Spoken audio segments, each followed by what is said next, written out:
Oppo ফোনে কিভাবে আপনি লক স্ক্রিন নোটিফিকেশন লক করে রাখবেন আজকের এই ভিডিও থেকে জানতে পারবেন।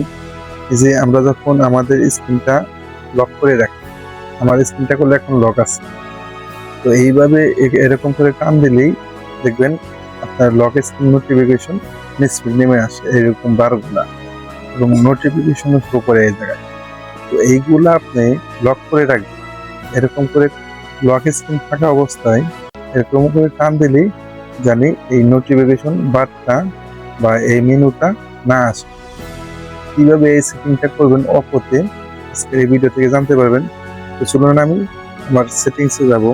সেটিংসে আসলাম, সেটিংসে আসার পরে সার্চ বারে এখানে লিখবেন লক স্ক্রিন নোটিফিকেশন।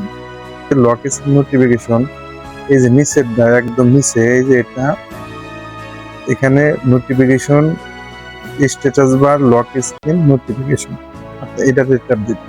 এখানে এই যে দেখুন sweep down on lock screen two view notification drawer, তো এটা আপনারা অফ করে দেবেন। নিচেরটাও আপনারা অফ করে দেবেন। অফ করে দিলে কি হবে দেখেন, স্ক্রিনটা অফ করে রাখবেন। অফ করে রেখে অন করলাম, অন করার পরে এখন যদি আমি এদিকে টানও দিই তারপরে এটা নিচ দিকে নামবে না।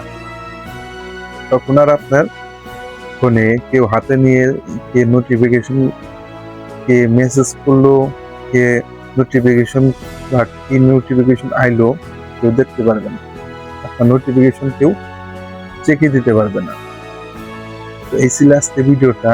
ভিডিওটি ভালো লাগলে চ্যানেলটি সাবস্ক্রাইব করে রাখবেন। দেখা হবে পরবর্তী যে কোনো ভিডিওতে। আল্লাহ হাফিজ।